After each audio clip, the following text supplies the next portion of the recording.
must know, what has your time been like in Iowa? You did the full Grassley, so that should give you a good sense of what the state is all about. Well, I think it's been very beneficial for me. I think I'm a better dad, I'm a better husband, I'm a better governor, and I'm a better presidential candidate, and I'd be a better president for having done it, because so much of politics is about the show.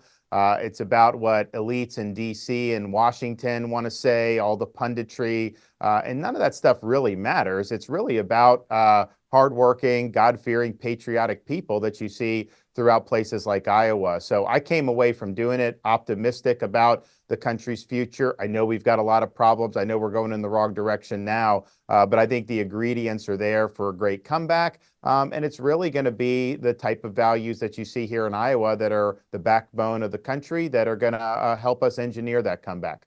So you've had quite a few swings through Iowa at this point, including through Northwest Iowa. What have you learned from your time in the state so far?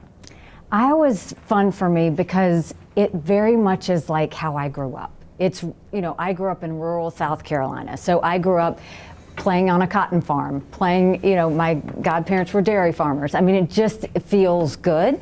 And so there's something very peaceful, especially when you look at the farms and all of that. So that's been good. But, you know, just understanding the people of Iowa, they very much believe in faith, family, and country, and are, you know, a wholesome part of America. But they know their issues.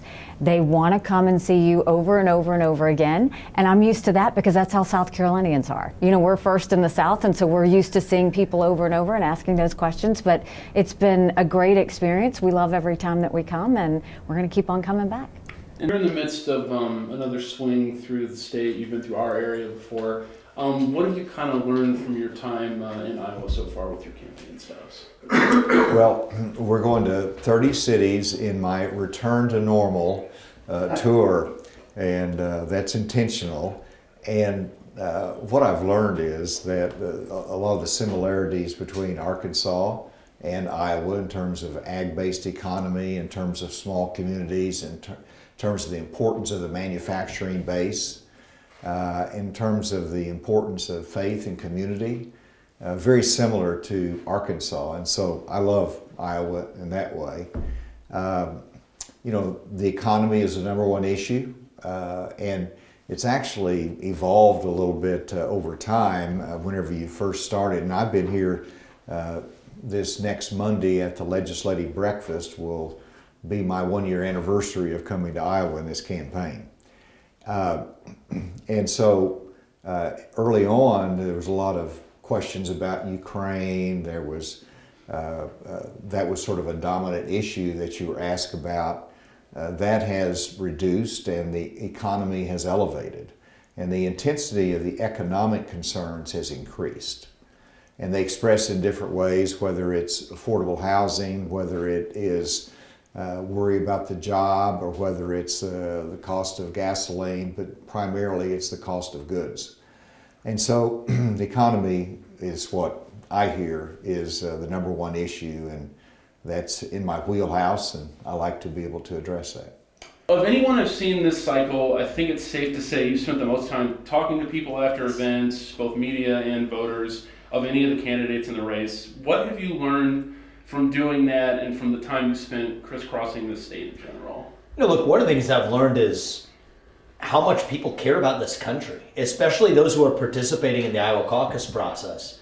It's something that people really take seriously as citizens, and I take it seriously. And so that's part of what has brought me back to do. By the end of this, it will have been over 390 total events on the ground in Iowa, more than all of the other candidates combined. Part of that is I see how much the citizens of this state, the people who participate in the caucus, care about their responsibility. It's my responsibility to also show up and actually participate in the process, not through just the fake media filters, but in the real authentic way that it's supposed to be done. And so if there's one thing I've learned, it's why Iowa goes first. It's the people here actually demand clarity and answers and take their responsibility seriously. And I think it's up to us as candidates to take it seriously too. And I've done that more than anybody else.